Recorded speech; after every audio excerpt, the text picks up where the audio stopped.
हम हिंदुओं का 4 मुख्य धाम है जिसकी यात्रा हम लोग 4 धाम के रूप में करते हैं। उत्तर में बद्रीनाथ धाम जो उत्तराखंड में स्थित है, दक्षिण में रामेश्वरम जो तमिलनाडु में स्थित है, पूर्व में जगन्नाथपुरी जो उड़ीसा में स्थित है और पश्चिम में द्वारिका धाम जो गुजरात में स्थित है। तो आइए हम इस वीडियो में आपको चारों धामों का दर्शन कराते हैं, बद्रीनाथ, द्वारिका धाम, जगन्नाथपुरी और रामेश्वरम का क्रम से। तो चलिए इस वीडियो को स्टार्ट करते हैं। यदि नए हो तो वीडियो को लाइक कर दीजिए, चैनल को सब्सक्राइब।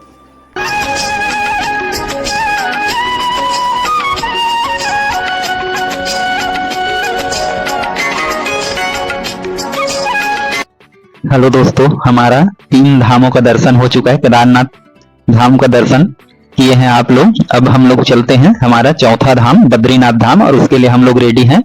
नीचे उतरकर सीतापुर बस स्टैंड से आप बस या ऑटो या टैक्सी या प्राइवेट से वहां से जा सकते हैं। और यहाँ से है 200, केदारनाथ से बद्रीनाथ की दूरी 217 किलोमीटर। और यहाँ से आप सड़क मार्ग से सुंदर पहाड़ियों के रास्ते आप आगे बढ़ सकते हैं। और हमारा पहला जो पड़ाव पड़ता है फाटा, जहां से केदारनाथ के लिए हेलीकॉप्टर सुविधा उपलब्ध है।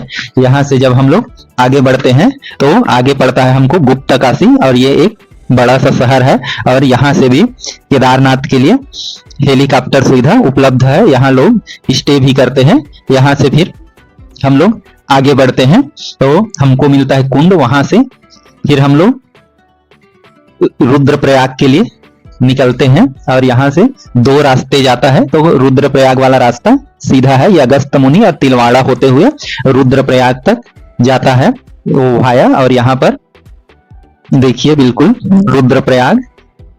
रुद्रप्रयाग यहाँ पर 2 नदियों का संगम हुआ है, जिसका दर्शन आप रास्ते में ही कर सकते हैं।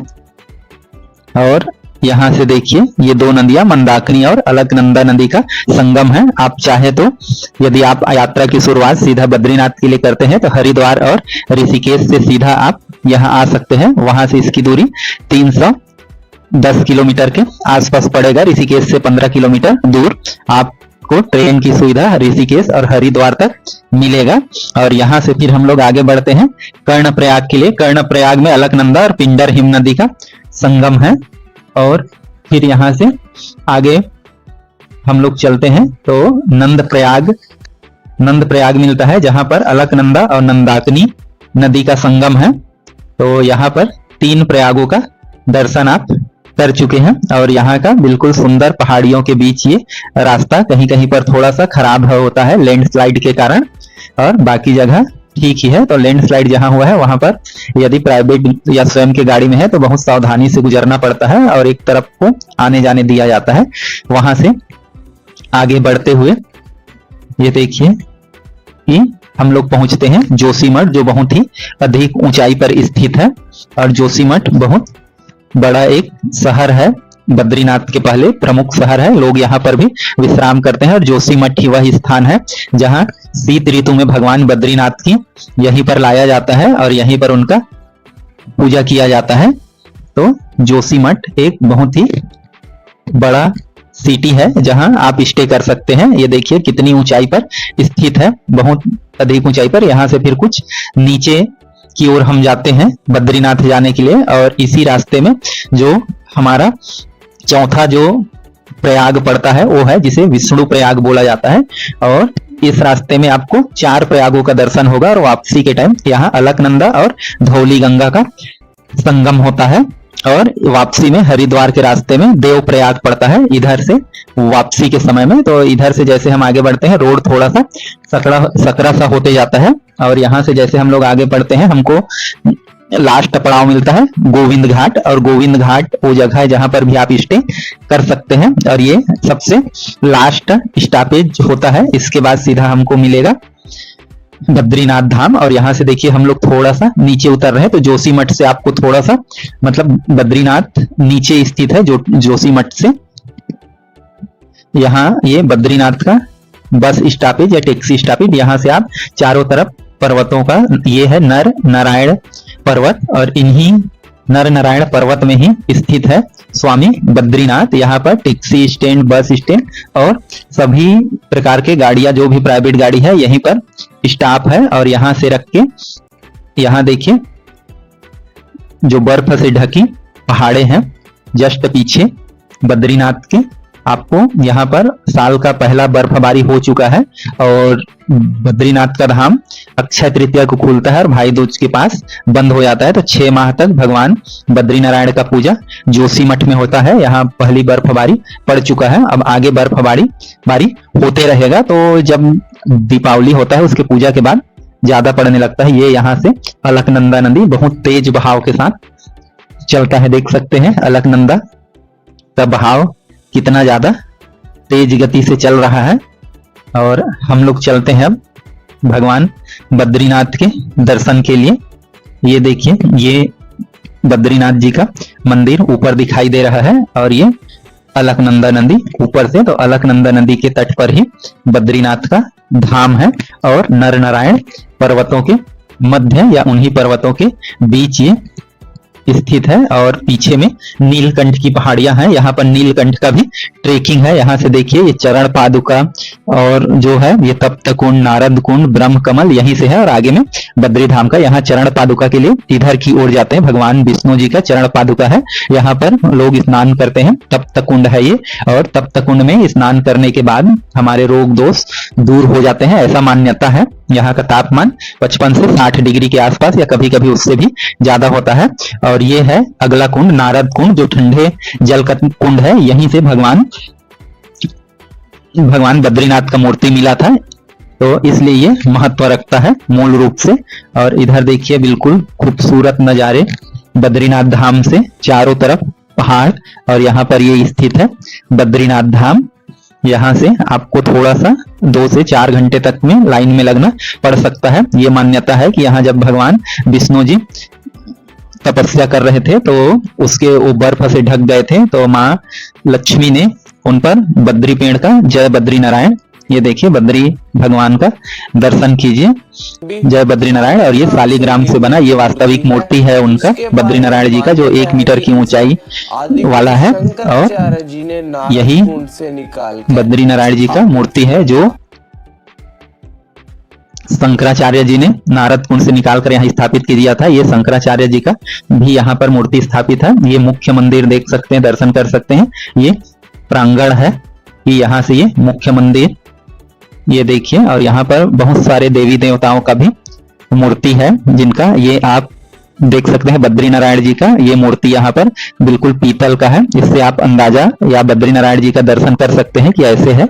और यहाँ से ये प्रांगण से बिल्कुल चारों तरफ अलकनंदा नदी और उसके आसपास ढेर सारे पर्वत श्रृंखलाएं, नर नारायण पर्वत श्रृंखला और नीलकंठ पर्वत श्रृंखला। तो मैं बता रहा था कि माँ लक्ष्मी ने उसके ऊपर वहीं पर उसकी सुरक्षा के लिए, ठंड से, वर्षा से, धूप से बचाने के लिए बद्री पेड़ का रूप धारण कर लिया। ये प्रांगण का दर्शन कर सकते हैं, ढेर सारे मंदिर यहाँ भी है।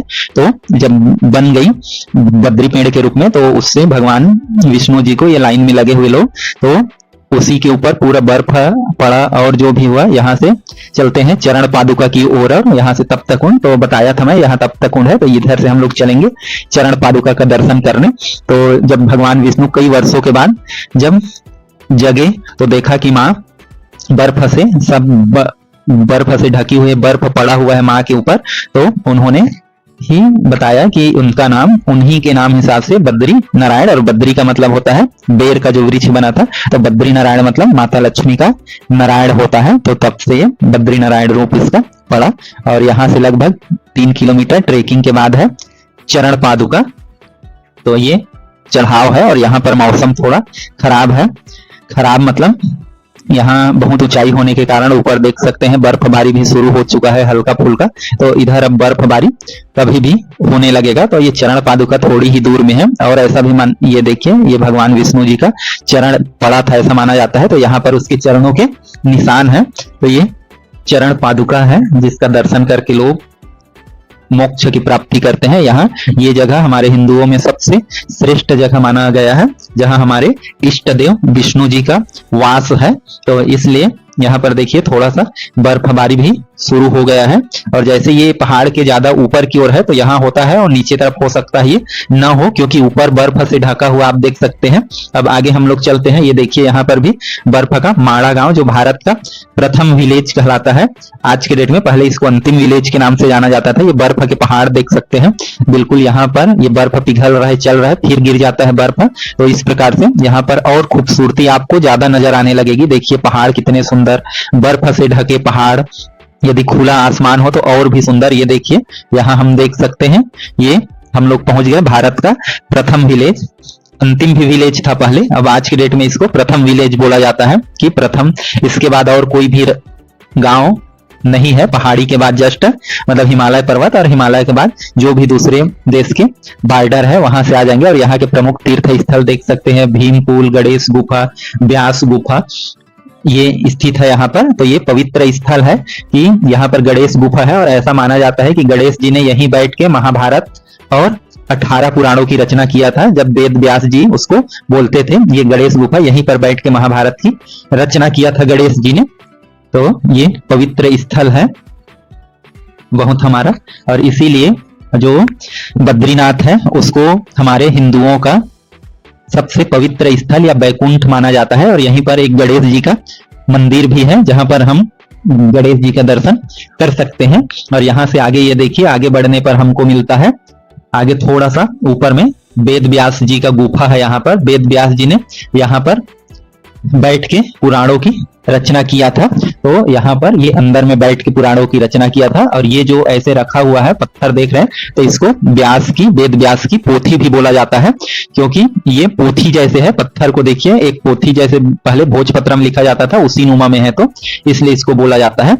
और यहाँ से फिर हम लोग नीचे की ओर चलते हैं थोड़ा, तब हमको यहाँ पर देखिए ये माँ सरस्वती का मंदिर, और ये नदी भी कहलाता है सरस्वती नदी। तेज धाराओं के बीच ये बहुत गति से बहता है। और ये जो पुल देख पा रहे हैं आप, दो पत्थरों के बीच से जो माँ सरस्वती आ रही है, ये जो नदी है ये सरस्वती नदी है। और ये बहुत जल्दी जाके अलकनंदा नदी में समाहित हो जाती है, मिल जाती है। और ये जो पुल दिख रहा है दो पत्थर, इसे भीम पुल बोला जाता है। ऐसा माना जाता है कि इसी रास्ते से पांडव स्वर्ग का रास्ता गए थे, तो ये दो पत्थरों से उनको जाने के रास्ते में भीम ने ऐसे खड़ा कर दिया था, तो इसलिए इस पुल का नाम भीम पुल है। देखिए माँ सरस्वती कितनी तेज प्रवाह से प्रवाहित हो रहा है, और इसका आवाज बहुत ज्यादा तेज रहता है पत्थरों के बीच बहने के कारण। और इसीलिए गणेश जी ने इनको श्राप दिया था कि जाओ तुम कुछ देर में अपनी आवाज खो बैठो, तो कुछ दूर में जाकर ये अलकनंदा नदी में समाप्त हो जाती है। और ये देखिए यहीं से आगे फिर रास्ता है स्वर्ग का रास्ता। यहाँ से बोला जाता है कि पांडव लोग स्वर्ग गए थे, तो इसलिए इसे स्वर्ग का रास्ता बोला जाता है। तो यदि ये वीडियो आपको पसंद आया हो तो लाइक करें, चैनल को सब्सक्राइब कीजिए। धन्यवाद।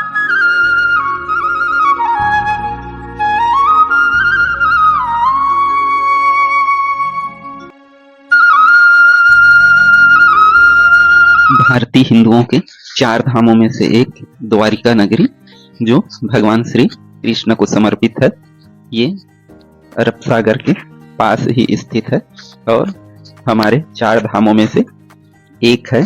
तो आज हम इस वीडियो में दर्शन करेंगे द्वारिका नगरी के प्रमुख स्थलों का। तो यहाँ तक पहुँचने के लिए आपको सबसे अच्छा माध्यम ट्रेन है, और ट्रेन से आप यहाँ तक द्वारिका रेलवे स्टेशन आइए, और फिर द्वारिका रेलवे स्टेशन से आप निकलकर जो भी यहाँ पर साधन, ऑटो या टैक्सी लेकर, यहाँ ये चौक से देख सकते हैं, ये द्वारिकाधीश का द्वार है। यहाँ से आप द्वारिकाधीश के मंदिर तक आ सकते हैं आसानी से। तो ये देखिए मंदिर कितना भव्य और विशाल है, और ये अरब सागर के बिल्कुल पास में स्थित है। तो यहाँ से आप, यहाँ और भी बहुत सारे देवी देवताओं का मंदिर है, और ये जो मंदिर है लगभग 2500 साल पुराना है। और देख सकते हैं ये चालुक्य शैली में बना है, और इसे भगवान श्री कृष्ण के पौत्र या कहे वंशज इन्होंने बनवाया था, वज्रनाभ करके। तो यहाँ पर ये द्वारिकाधीश मंदिर आप देख सकते हैं, ये 5 मंजिला इमारत है और चालुक्य वास्तुकला से निर्मित है। इसके 2 मुख्य द्वार है, एक उत्तर द्वार और एक दक्षिण द्वार, उत्तर द्वार को मोक्ष द्वार बोला जाता है और दक्षिण द्वार को स्वर्ग द्वार। तो यहाँ से आप किसी भी द्वार से दर्शन कर सकते हैं। और यहाँ पर बाहर से ही 2 लाइन हो जाता है, एक महिलाओं का और एक पुरुषों का। और यहाँ पर भगवान श्री कृष्ण का ये मूर्ति है जो दोनों हाथ में काले कलर का है और दोनों हाथ में गदा लिए हुए बाजारों में। यहाँ पर बाजार है जहाँ से आप मूर्ति ले सकते हैं, खाना खा सकते हैं, हर चीज का आपको सुविधा मिलेगा यहाँ पर। ये देखिए भगवान श्री कृष्ण द्वारकाधीश का बहुत ही सुंदर ये प्रतिमाएं हैं। और इसके ध्वज को दिन में 5 बार बदला जाता है और ये सुबह 6 से 1 बजे तक और 5 बजे से 9:30 बजे तक खुला रहता है दर्शन के लिए। और इसमें 5 बार आरती होता है और 5 बार ही इसके ध्वजा को बदला जाता है। और ये ध्वजा लगभग 75 फीट बड़ा है। यहाँ से निकलने पर आपको मिलेगा तुलादान मंदिर, जहाँ पर प्रभु बलराम जी का मूर्ति है, विराजमान है। और यहाँ पर तुलादान होता है, लोग यहाँ पर तुलादान करते हैं और जो भी यहाँ पर तुलादान होता है उसी से यहाँ का प्रसाद का वितरण भी होता है। और इसके बाद यहाँ द्वारका में प्रमुख मंदिरों में है माता रुक्मणी देवी का मंदिर। द्वारकाधीश मंदिर में माता रुक्मणी देवी बस विद्यमान नहीं है, बाकी सभी लोग वहां पर विद्यमान है। और ये बहुत ही भव्य बना है, लगभग 12वीं शताब्दी में इसका निर्माण हुआ था। और ये माना जाता है कि दुर्वासा ऋषि ने माता रुक्मणी को श्राप दिया था, जिसके कारण 12 वर्षों तक उनको यहाँ पर रहना पड़ा था। और दुर्वासा ऋषि का इच्छा था कि कृष्ण और माता रुक्मणी उनको ले जाए। तो यहाँ पर उनको प्यास लगा था, तो पानी पीने के पहले उन्होंने दुर्वासा ऋषि को नहीं पूछा पानी के लिए, इसलिए उनको श्राप दिया गया था। आगे यहाँ का प्रमुख स्थल है नागेश्वर ज्योतिर्लिंग, जो 10वां ज्योतिर्लिंग है। तो यहाँ तक आपको जाने के लिए द्वारका रेलवे स्टेशन आना पड़ेगा। और यहाँ से ही, जैसे ये द्वारका रेलवे स्टेशन का बाहर का नजारा, तो यहाँ से जैसे हम लोग ये चौक आते हैं तो यहाँ से ये द्वारकाधीश का मंदिर जाते हैं और इसके सामने साइड से, इस साइड से हम लोग चलेंगे नागेश्वर ज्योतिर्लिंग का दर्शन करने, जो द्वारिका से लगभग 17 किलोमीटर की दूरी पर स्थित है। और 12 ज्योतिर्लिंगों में ये 10वां ज्योतिर्लिंग है। और इस जगह को दारुण वन भी बोला जाता है। और यहाँ पर जैसे हम लोग देखिए प्रवेश करते हैं तो ये है नागेश्वर ज्योतिर्लिंग। और यहाँ पर भगवान महादेव का ये 80 फीट ऊंचा बना स्टेचू सबसे आकर्षण का केंद्र होता है और ये बहुत ही भव्य बना है। तो द्वारिका में स्थित ये ज्योतिर्लिंग जो भगवान महादेव का 10वां ज्योतिर्लिंग है और ये गेट है, यहाँ से हम लोग अंदर चलेंगे दर्शन करने के लिए। तो यहाँ पर ये पहला ऐसा ज्योतिर्लिंग है जहाँ पर मोबाइल वगैरह का प्रतिबंध नहीं है, लेकिन बाहर से देखने के लिए, गर्भगृह से आपको दर्शन करने के लिए यहाँ मोबाइल जमा करना पड़ेगा। और यहाँ उतना ज्यादा अन्य ज्योतिर्लिंगों की तुलना में भीड़ कम होता है। जैसे यहाँ से आप घुसेंगे, ये मुख्य गेट है, मतलब बाहर का गेट, और यहाँ से हम लोग जैसे ही अंदर प्रवेश करते हैं प्रांगण में तो हमको भगवान भोलेनाथ का बहुत ही विशाल प्रतिमा देखने को मिलेगा। और यहाँ आपको मोबाइल से आप बाहर से गर्भगृह को देख सकते हैं और यहाँ पर ऐसा कोई भी प्रतिबंध नहीं है। और यहाँ ये माना जाता है कि भगवान भोलेनाथ और माता पार्वती नाग और नागिन के रूप में विद्यमान है, इसलिए यहाँ पर भगवान भोलेनाथ और माता पार्वती का जो पूजा है वो नाग और नागिन के रूप में किया जाता है। यहाँ से आप देख सकते हैं ये गर्भगृह है ऊपर से। और यहाँ से जो फ्री वाले हैं, मतलब जिनको कोई भी शुल्क नहीं देना पड़ता, वो यहाँ से दर्शन करते हैं। ये मंदिर बहुत ही भव्य है, यहाँ देखिए लिखा हुआ है 12 ज्योतिर्लिंग। तो यहाँ से, और जो मंदिर जाना चाहते हैं वो 200 रुपए का टिकट लेकर जा सकते हैं, लेकिन आपको वहाँ धोती मिलेगा मंदिर ट्रस्ट तरफ से और आपको वो चीज पहन के अंदर जाना होगा। तो यहाँ पर भी आप अंदर जा सकते हैं, लेकिन 200 रुपए का टिकट लेना पड़ेगा और आप फिर भोलेनाथ का दर्शन गर्भगृह में जाकर छूकर भी उसको जल अभिषेक करके कर सकते हैं। लेकिन गर्भगृह में मोबाइल आपको अलाउ नहीं होगा। यहाँ पर माना जाता है कि भगवान भोलेनाथ ने दारुका नामक राक्षस का को हराया था या उसका वध किया था, तो ये पहले उसी के प्रकोप में था द्वारिका नामक राक्षस से, और भगवान शिव जी यहाँ पर प्रकट हुए और उस द्वारिका नाथ जो दारुका नाम के राक्षस है उसको यहाँ से बाहर जाने के लिए भगाया था या जाने को किया था। तो जब से यहाँ पर प्रकट हुए तो इसके द्वारिका वन के नागेश्वर भी बोला जाता है। और यहाँ पर आने का जो बहुत अच्छा समय होता है वो महाशिवरात्रि के आसपास। तो नागेश्वर महादेव आप सबकी मनोकामना पूर्ण करें। अगला यहीं पर 5 किलोमीटर की दूरी पर स्थित है गोपी तालाब। गोपी तालाब बहुत ही विशाल है और यहाँ पर ये मान्यता है कि गोपी तालाब वह स्थल है जहाँ पर जो गोपियां हैं उन लोग अपना देह त्यागे थे। तो ये इसलिए पवित्र है। ऐसा माना जाता है कि अर्जुन को जब घमंड हुआ था तो भगवान श्री कृष्ण ने गोपियों को लाने के लिए भेजा था, और यहाँ पर जब वो आए थे 10,000 से अधिक गोपियां, तो उन्होंने स्वयं अपने मैल से कुछ जो यक्ष है उत्पन्न किए जो अर्जुन को लूट लिए और उनके सभी अस्त्र लूट लिए। तो यहाँ पर गोपी कृष्ण का ये मंदिर है। तो सारी गोपियां यहीं पर अपना देह त्यागे थे और इसलिए ये पवित्र स्थान माना जाता है। और यहाँ के मिट्टी को चंदन के रूप में भी उपयोग किया जाता है। ये यहाँ पर दिखता भी इस तालाब का, तो ये गोपी तालाब है। जहाँ इसके बाद द्वारिका से आपको बेट द्वारिका जाने के लिए ट्रेन मिलेगा, जो जिससे यहाँ की दूरी लगभग 30 किलोमीटर है। यहाँ से जाएंगे ओखा, तो ओखा से फिर ये नया ब्रिज बना है जो अभी अभी बना है और लोगों के लिए खुला है, बहुत ही भव्य, लगभग 2 किलोमीटर की समुद्र से। तो पहले आपको इससे बोट से जाना पड़ता था, लेकिन अब इसके बनने से बहुत अच्छा सुविधा हो गया। यहाँ लाकर सुविधा है, आपको लाकर में सभी सामान जमा करना होगा और फिर आप अंदर जाके उनका दर्शन कर सकते हैं। यहाँ पर माना जाता है कि भगवान श्री कृष्ण के सखा नारद जी ने उन्हें चावल भेंट किया था, इसलिए इसको भेंट द्वारिका भी बोला जाता है। और यहाँ से ऐसे लाइन से जाते हैं अंदर और यहाँ पर भेंट द्वारिका में भगवान श्री कृष्ण का दर्शन करते हैं।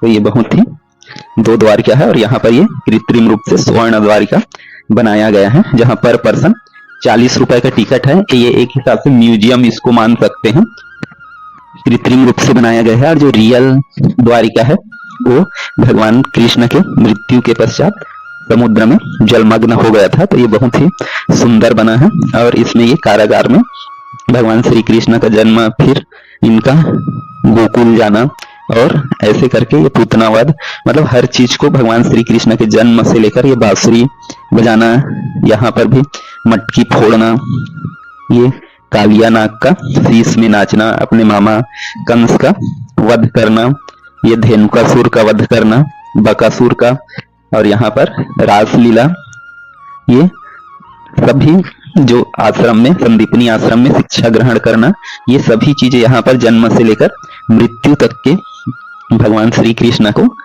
लीला को यहाँ पर दर्शाया गया है। विष्णु रूप में भगवान श्री विष्णु, माता लक्ष्मी और ब्रह्मा जी उनके नाभि से प्रकट हुए हैं। यहाँ पर समुद्र मंथन का चित्र है और यहाँ पर भगवान विष्णु मोहिनी अवतार में एक तरफ राक्षस और एक तरफ देवता, यहाँ पर चीरहरण में, ये ऊपर मंजिले में है, ऊपर फ्लोर में, और द्रौपदी का चीरहरण यहाँ पर भगवान श्री कृष्ण, और यहाँ पर बहुत सारे और भी उनके जीवन से समर्पित सभी दृश्यों को दिखाया गया है। ये जो है विराट रूप को दिखाया गया है और ऐसे ये चारों धाम का भी यहाँ पर है। और ये बहेलिया द्वारा श्री कृष्ण जी को बाण मारने का भी दिखाया गया है यहाँ पर।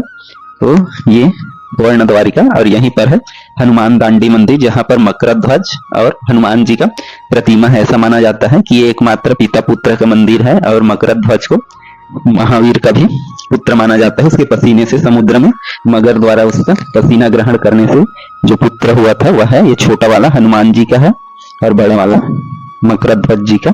और यहाँ पर प्रसाद का वितरण होता है 11 बजे से 2 बजे तक, तो आप यहाँ पर प्रसाद ग्रहण कर सकते हैं। फिर हम चलते हैं गोमती घाट। द्वारिका गोमती घाट पर स्थित है और ये यहीं पर जो गोमती घाट है वहीं पर ये देखिए आगे में अरब सागर है और ये गोमती नदी है और ये वहां पर मिल जाता है। गोमती नदी का पानी यहाँ पर मिल गया अरब सागर से। तो ये यहाँ से सुंदर नजारे। इसके बाद है पंचानन तीर्थ। पंचानन तीर्थ में 5 कुएं हैं जिनका निर्माण माना जाता है पांडवों ने किया था। ये समुद्र के बीचों बीच स्थित है, लेकिन इनका पानी जो है मीठा है, जबकि समुद्र का पानी खारा है। तो ये इसका खासियत है। इसके बाद यही है भड़केश्वर महादेव। तो ये समुद्र के पास में ही स्थित है, बहुत बड़ा शिवलिंग है और यहाँ से आप अरब सागर का नजारा देख सकते हैं। नंदी महाराज जी, अंदर में शिवलिंग ऐसा है और बाहर में ये विशाल शिवलिंग बना है। यहाँ पर ये नारद जी का प्रतिमा बना हुआ है और शाम को यहाँ पर आप आकर सनसेट का दर्शन कर सकते हैं, नजारा देख सकते हैं। और यहीं पर है स्वामी नारायण का मंदिर, जो बहुत ही भव्य और सुंदर है, जो भगवान विष्णु का ही एक अवतार माना जाता है। स्वामी नारायण जी का मंदिर ये अक्षरधाम से ये जैसा ही है वही है। तो आप भी गोमती घाट जरूर आइए, यहाँ पर गोमती घाट में स्नान कीजिए और द्वारिकाधीश का दर्शन कीजिए। जय द्वारिकाधीश। हेलो दोस्तों, जय जगन्नाथ। आज हम आप लोगों को जगत के पालनहार जगन्नाथ जी का दर्शन करवाएंगे जगन्नाथपुरी मंदिर में, और हम लोग बताएंगे कि कैसे आप यहाँ आ सकते हैं, रुकने का स्थान कैसा होगा, कहाँ कहाँ आप यहाँ घूम सकते हैं, और खाने पीने की व्यवस्था कैसे होगा, और आपका कुल बजट यहाँ आने के लिए कैसा होगा। तो ये संपूर्ण जानकारी हम आप लोगों को देंगे। तो यात्रा से यहाँ संबंधित हम आपको संपूर्ण जानकारी उपलब्ध कराएंगे, यहाँ रुकना घूमना। तो चलिए, ये 4 धामों में से बद्री धाम प्रथम धाम है, जो उत्तराखंड में स्थित है, और दूसरा धाम द्वारिका जो गुजरात में स्थित है, और जगन्नाथपुरी उड़ीसा पुरी जिले में स्थित है, और रामेश्वरम जो तमिलनाडु में स्थित है। तो ये प्रमुख स्थानों में से एक है और यह भगवान श्री कृष्ण को समर्पित यह धाम है। और यहाँ आकर आप बहुत जगह को घूम सकते हैं। तो यहाँ आने के लिए आपको ट्रेन से सबसे उपलब्ध प्रमुख साधनों में से एक है। वहाँ आकर आपको केवल 2.5 किलोमीटर की दूरी पर मंदिर स्थित है, वहाँ से आप ऑटो लेकर आसानी से मंदिर तक पहुँच सकते हैं। तो ये सबसे आसान साधन है। यदि आप फ्लाइट से आना चाहते हैं तो आपको बीजू पटनायक हवाई अड्डा भुवनेश्वर में उतरना होगा, वही नियरेस्ट एयरपोर्ट है, और वहाँ से लगभग 55 किलोमीटर की दूरी पर ये जगन्नाथपुरी का मंदिर स्थित है। तो वहाँ से आप आसानी से टैक्सी या बस से यहाँ पहुँच सकते हैं। और यहाँ पर अब बात करते हैं हम लोग रुकने की। तो आप यहाँ आसपास में ही आपको बहुत सारे धर्मशाला और होटल मिल जाएंगे, जहाँ पर आप रुक सकते हैं। यदि आप प्राइवेट होटल में रुकते हैं तो 1000 से 2000 में अच्छे रूम आपको मिल जाएंगे। साथ में यदि मंदिर ट्रस्ट के तरफ से जो उपलब्ध होता है उसमें आप चाहें तो उसमें रुक सकते हैं। उसमें 1200 से 1500 में बहुत अच्छे रूम आपको मिल सकते हैं। और यदि पास के ही धर्मशाला में आपको रूम लेना है तो वहाँ भी रुक सकते हैं, जहाँ 500 रुपए से स्टार्ट होता है। तो यहाँ पर जो भी आप रूम लेंगे वहाँ पर रात्रि विश्राम करके स्टे करके चलते हैं हम मंदिर दर्शन के लिए, और जानते हैं कि मंदिर दर्शन के लिए कौन कौन से नियम है, हम मंदिर दर्शन कैसे कर सकते हैं।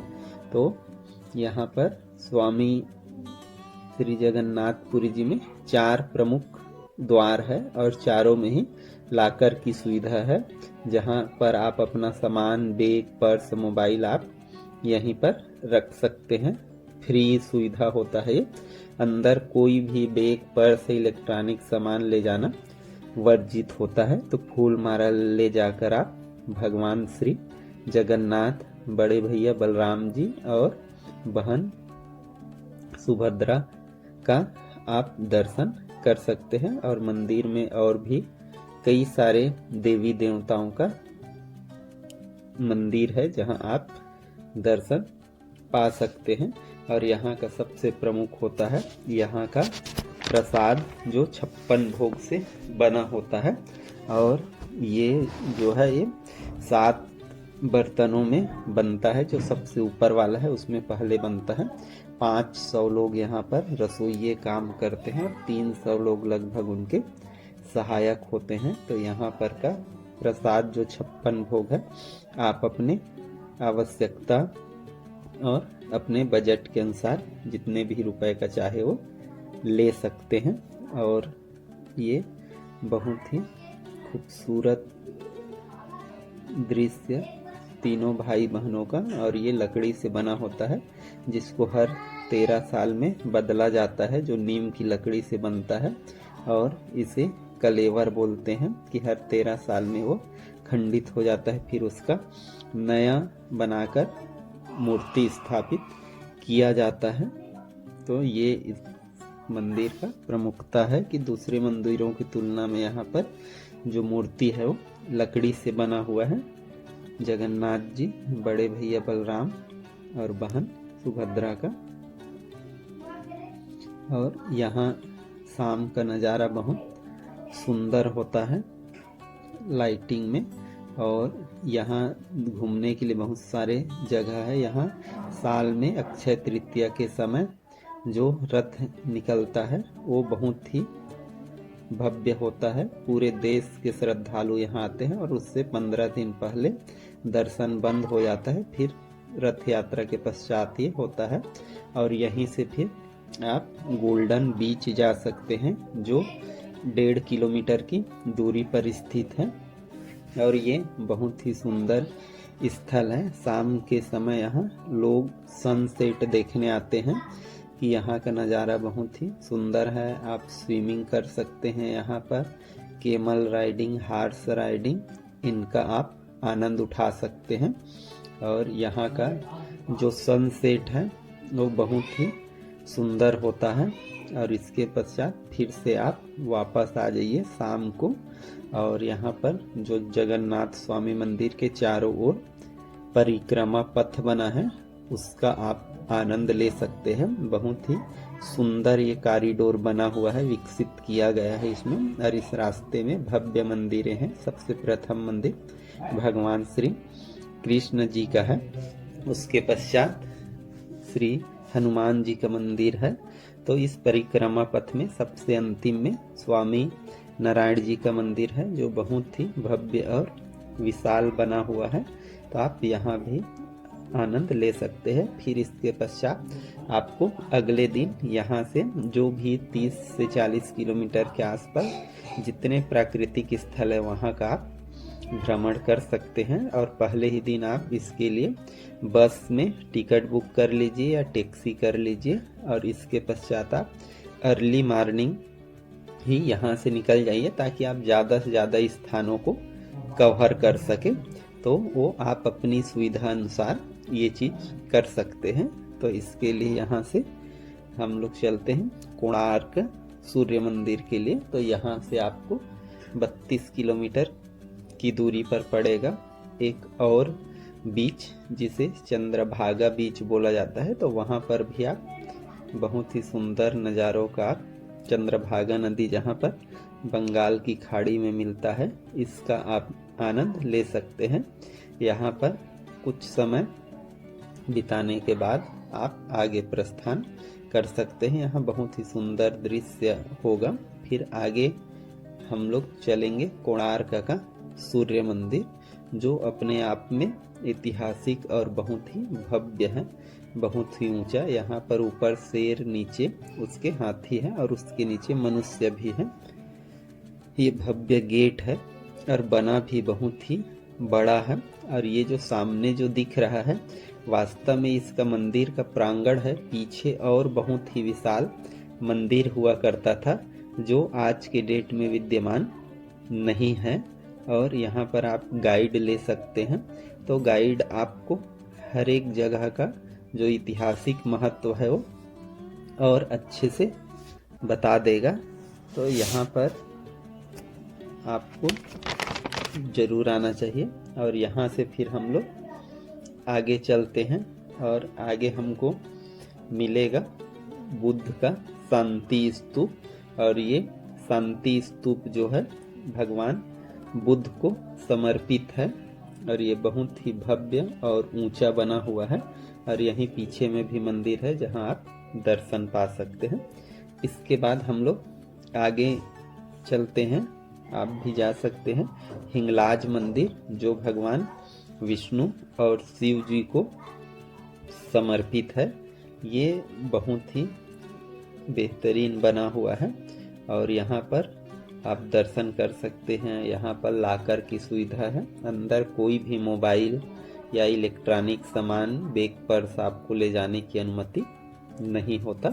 यहाँ पर बहुत ही अधिक मात्रा में मंदिर और देवी देवताओं के प्रतिमाएं बने हुए हैं जिनका दर्शन आप कर सकते हैं। यहाँ से आप आगे उदयगिरी और खंडगिरी जा सकते हैं और यहाँ पर आपको प्रवेश के लिए शुल्क देना पड़ता है 20 रुपए का। इन जो गुफाओं का निर्माण है वो गुप्त वंश ने करवाया था 2250 ईस्वी में। तो उदयगिरी जो है उसमें 18 गुफाएं हैं और खंडगिरी में 15 गुफाएं हैं और खंडगिरी में ही जैनों का मंदिर है। ये जैन मंदिर है जो खंडगिरी में स्थित है। तो यहाँ आप आकर ऐतिहासिक महत्व की इन गुफाओं का दर्शन आप जरूर कीजिए। इसके बाद हम लोग चलेंगे नंदन कानन जू, जो जहाँ पर 50 रुपए का एंट्री है और यहाँ पर आप बहुत ही सभी प्रकार के जीव जंतुओं, हाथी, शेर, हर प्रकार के जीव जंतुओं का आप यहाँ पर देख सकते हैं इनको। और यहाँ बच्चों को खेलने के लिए कई सारे सुविधाएं हैं, सेल्फी पॉइंट बने हुए हैं। तो यहाँ पर भी आप सभी प्रकार के जीव जंतुओं को देख सकते हैं और उनका आनंद ले सकते हैं। और शाम तक फिर से आप वापस श्री जगन्नाथपुरी मंदिर प्रांगण में वापस आ सकते हैं और यहाँ पर फिर से आप मंदिर का दर्शन कर सकते हैं। रात 9 बजे तक ही रहता है मंदिर का दर्शन यहाँ पर। एक सुबह 5 से रात को 9 बजे तक। यहाँ खाने पीने की बात करें तो यहाँ पर आपको बहुत ही अच्छे होटल्स मिल जाएंगे जहाँ आप शुद्ध शाकाहारी भोजन भी आप कर सकते हैं। मंदिर दर्शन का समय सुबह 5 बजे से रात्रि के 9 बजे होता है, लेकिन दोपहर के समय 1-2 घंटे के लिए ये विश्राम भी होता है। तो यहाँ आप अपने समय के हिसाब से कितने दिन का टूर बनाते हैं उस हिसाब से यहाँ पर आ सकते हैं। यदि आप चाहते हैं कि 3 दिन और 2 रात रुके तो पर पर्सन का यदि हम खर्चे की बात करें तो लगभग 4 से 5 हजार रुपये और ट्रेन का अलग से चार्ज। तो आप अपने प्लेस से पूरी तक की उसका जोड़ के खर्च देख सकते हैं कि आपको कुल कितने खर्चा आएगा। तो आप अपने बजट और समय के अनुसार यहाँ पर कर सकते हैं। तो यहाँ पर आने का सबसे जो अच्छा समय होता है वो होता है अक्टूबर से मार्च। मार्च से जून तक यहाँ बहुत ज़्यादा गर्मी होता है और फिर जून से सितंबर तक यहाँ बहुत ज़्यादा बारिश होता है। तो ज़्यादा बेटर है कि अक्टूबर से फरवरी मार्च के बीच में आप यहाँ आकर भगवान श्री जगन्नाथ जी का दर्शन कीजिए और अपने जीवन को धन्य कीजिए। तो यहाँ आने वाले की सभी मनोकामना हमेशा पूर्ण होता है, ऐसा माना जाता है। तो आप भी जरूर आइए। जय श्री जगन्नाथ। रामेश्वरम। रामेश्वरम हम हिंदुओं का ऐसा प्रमुख स्थल है जो सबसे अद्भुत और अनोखा है, क्योंकि यह हम हिंदुओं के 4 धामों में से एक है। साथ में हमारे महादेव के 12 ज्योतिर्लिंग में से भी एक है जो 11वें नंबर पर आता है। तो रामेश्वरम का दर्शन अपने आप में ही खास हो जाता है। तो हम इस वीडियो में आपको जानकारी देंगे, संपूर्ण गाइड करेंगे कि रामेश्वरम आपको आने के लिए कब उचित समय रहेगा, कैसे आप रामेश्वरम तक आसानी से पहुंच सकते हैं, यहाँ घूमने के कौन कौन से प्रमुख स्थान हैं, यहाँ खाने पीने की क्या क्या व्यवस्थाएं हैं, साथ साथ यहाँ रुकने के लिए आपको कौन सी जगह पर रूम लेना चाहिए ताकि आपको मंदिर का दर्शन या अन्य जगह जाने के लिए आपको आसानी हो।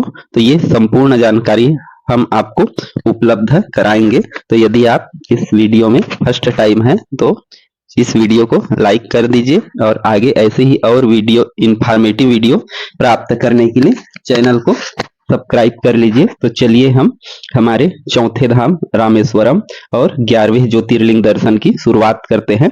तो इसके लिए आपको मदुरई जंक्शन आना पड़ेगा, जो मदुरई जंक्शन भारत के हर एक जगह से वेल कनेक्टेड है और यहाँ पर आप आ सकते हैं। और यहाँ आप आकर मदुरई जंक्शन से आप मंडपम तक भी लोकल ट्रेन से जा सकते हैं और वहां से फिर बस या ऑटो से, लेकिन आपको यहाँ से भी बस और टैक्सी की सुविधा रामेश्वरम के लिए मिल जाएगा। तो सबसे पहले आप मदुरई पहुंचिए। ये यहाँ आप हवाई जहाज से आना चाहते हैं तो यहाँ पर भी एयरपोर्ट है जो भारत के सभी जगह से वेल कनेक्टेड है। बात करें बाई रोड की तो ये यहाँ पर आप रोड से बिल्कुल भारत के हर एक कोने से यहाँ पर बहुत ही बेहतरीन रोड बना है और आपको सभी प्रकार के बसों की भी यहाँ तक आने के लिए सुविधाएं मिल जाएगी। और यहाँ पर जैसे आते हैं तो यहाँ पर देखेंगे कि मंडपम के बाद आपको ये सबसे लास्ट लैंड पड़ता है, उसके बाद समुद्र के रास्ते आपको ऊपर में जो ब्रिज बना है वहां से जाना होता है, पंबन ब्रिज। तो जो पुराना पंबन ब्रिज है वो 2022 से बंद है और नया पंबन ब्रिज लगभग बनकर तैयार हो गया है, जो लगभग शुरू ही होने वाला है। तो और दोनों ओर समुद्र का आप सुंदर नजारा देख सकते हैं। और जैसे ही आप फिर रामेश्वरम यहाँ पहुंचते हैं तो यहाँ पर आपका सबसे पहला काम होना चाहिए कि हम एक अच्छा सा रूम देखें। तो मंदिर के आसपास ही मैं सजेस्ट करूंगा आपको रूम ले, और यहाँ पर लगभग जो धर्मशाला होता है वहां 200 से स्टार्ट हो जाता है पर पर्सन कि आप वो ले सकते हैं। और ऐसे ही होटल यदि लेते हैं तो वहां पर 1000 से ऊपर में आपको अच्छे रूम मिल सकते हैं। फिर रूम लेने के बाद आपको अग्नि तीर्थम आना पड़ेगा। बात करते हैं कि कैसे आप यहाँ पर दर्शन कर सकते हैं। तो सबसे पहले आप पर अग्नि तीर्थम में आपको स्नान करना होगा। यहीं पर राम भगवान ने स्नान किया था रावण वध के पश्चात। और उसके बाद आपको इसके 4 गेट है तो उत्तर गेट में आना पड़ेगा और वहां से 25 रुपए का टिकट कटवाकर 22 कुंडों में स्नान करना पड़ेगा, जिसमें मंदिर के कर्मचारी आपके ऊपर पानी डालेंगे। तो क्रम से 22 कुंड है उसमें स्नान करते हैं और ये 22 कुंड भगवान श्री राम ने ही बनाया था। तो इस पर स्नान करने से हमारे सारे पाप नष्ट हो जाते हैं, ऐसा माना जाता है। फिर यहाँ स्नान करने के पश्चात आप कपड़े चेंज कर लीजिए रूम जाकर, या यहाँ पर बना है वहां। और यहाँ पर फिर मंदिर के अंदर आइए, जहां पर आपको दिखेगा विश्व का सबसे बड़ा मंदिर का गलियारा, जो बिल्कुल अद्भुत नजारा आपको यहाँ पर प्राप्त होगा। 108 ज्योतिर्लिंग भी बगल में बने हुए इस गलियारा से गुजरते हुए आपको बहुत ही अद्भुत अनुभव होगा। और भगवान श्री रामा स्वामी का आप यहाँ पर दर्शन पा सकते हैं रामेश्वरम। और रामा स्वामी भगवान शिव आपके सभी मनोकामना को पूर्ण करे। साथ में यहाँ मंदिर प्रांगण में ही बहुत सारे और देवी देवताओं का प्रतिमा और मंदिर है, जहां भी आप दर्शन कर सकते हैं। यहीं पर माता पार्वती का भी मंदिर है, वहां भी आप दर्शन कर सकते हैं। इसका गलियारा देख सकते हैं, माना जाता है कि ये विश्व में सबसे बड़ा मंदिर का गलियारा है। और जिधर देखेंगे बिल्कुल सेम ये माँ पार्वती का मंदिर है, यहाँ भी दर्शन कर सकते हैं। और यहाँ इस मंदिर के इतिहास के बारे में बताया गया है कि कैसे इस मंदिर का निर्माण हुआ था। तो ये माना जाता है कि जब भगवान श्री राम वहां से रावण का वध करके आए थे यहाँ, तो राम तीर्थम में अग्नि कुंडम में स्नान किए थे और यहीं पर फिर भगवान शिव का पूजा करने के लिए किए। तो श्री बजरंगबली जी शिवलिंग लाने हिमालय गए, लेकिन उनके लेट होने पर माता सीता और राम जी ने यहीं पर रेत से शिवलिंग बनाया और उनका पूजा किया, जो आज स्थायी रूप से रामेश्वरम के रूप में पूजा जाता है। तो यही से रामेश्वरम बना।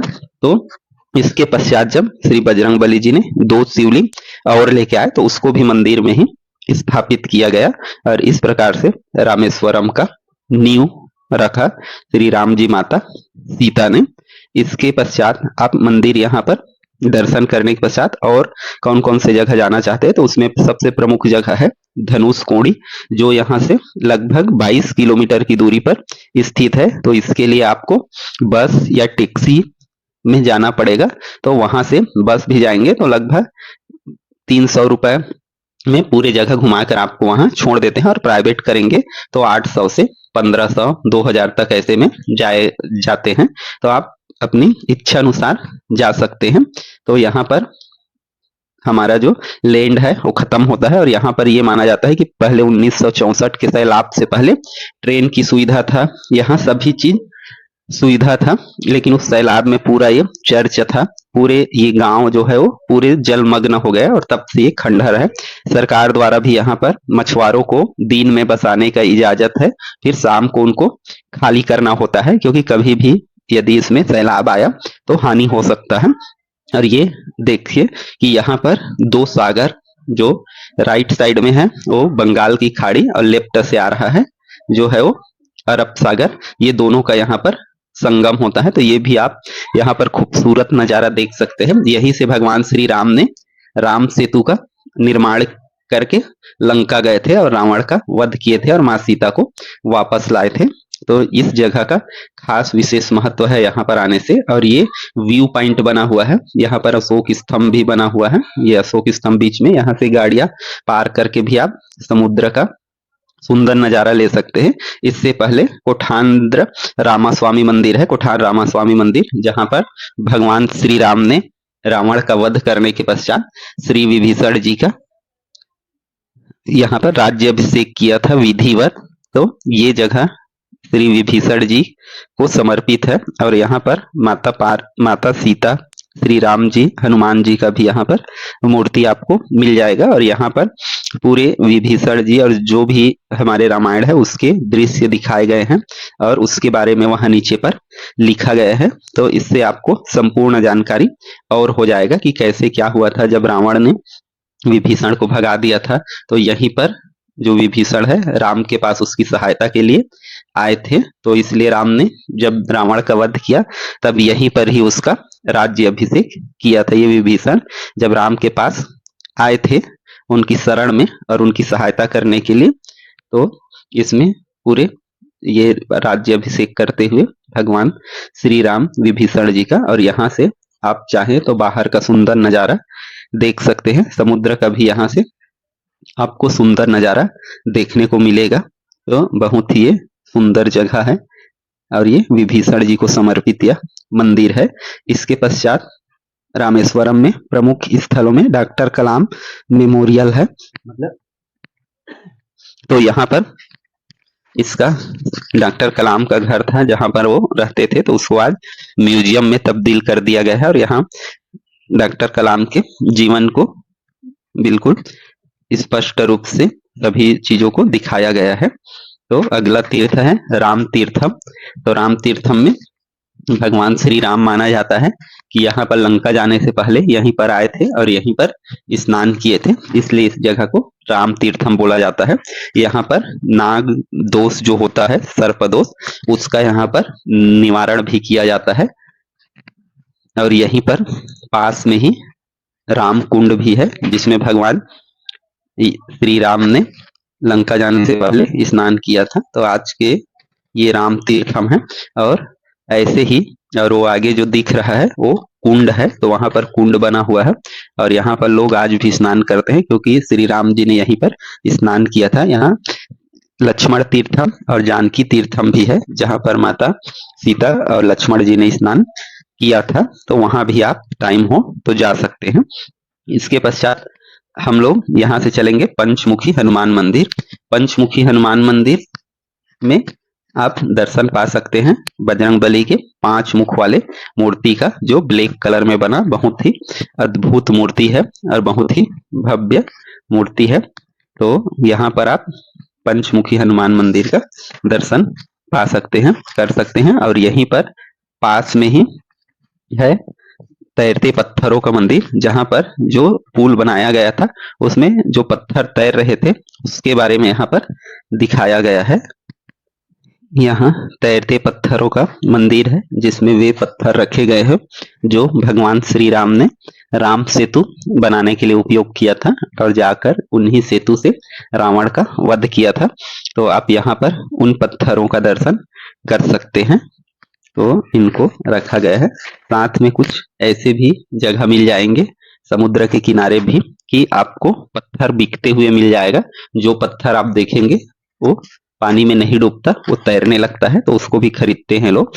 और अगला जस्ट इसी के सामने में है नटराज मंदिर, जहां पर भगवान शिव नृत्य मुद्रा में नटराज के रूप में बहुत ही सुंदर प्रतिमा में स्थापित है, जिसका दर्शन भी आप कर सकते हैं। अब बात करें हम खाने पीने का, तो मंदिर ट्रस्ट तरफ से मुफ्त में यहाँ पर 11 से 2 बजे तक खाने पीने की यहाँ रहता है, जो केले के पत्तियों में मिलता है, तो उसका आनंद आप ले सकते हैं। साथ में आप होटलों में या कहीं भी जो भोजनालय है वहाँ साउथ इंडियन और पूरे भारत का जो सिंपल भोजन है उसका भी आनंद आप आसानी से ले सकते हैं। साथ में सी फूड का आप भी आनंद यहाँ ले सकते हैं। अब बात करें हम यहाँ कितने दिन का टूर प्लान हो, तो 2 दिन और 1 रात लगभग सफिशिएंट है। लेकिन आप बिल्कुल आराम से करना चाहते हैं तो 3 दिन और 2 रात का आप प्लान कर सकते हैं। बजट की हम कुल बात करें तो यहाँ पर मदुरई से यहाँ तक बस से आते हैं तो आपको रहने और खाने पीने घूमने का मान के चलिए पर पर्सन 4,000 रुपए के हिसाब से यहाँ से, और उधर से मदुरई तक का आपका आने जाने का, तो उस हिसाब से आप अपना बजट देख सकते हैं कि कितने में आपका कंप्लीट हो जाएगा। तो यहाँ तक आने के लिए आपको ये इंफॉर्मेशन यदि अच्छा लगा हो, आपको मदद किया हो, तो इस वीडियो को लाइक कर दीजिए और ऐसे ही और इंफॉर्मेटिव वीडियो पाने के लिए चैनल को सब्सक्राइब कीजिए। फिर मिलते हैं नेक्स्ट इंफॉर्मेटिव वीडियो के साथ, तब तक के लिए धन्यवाद। जय श्री राम।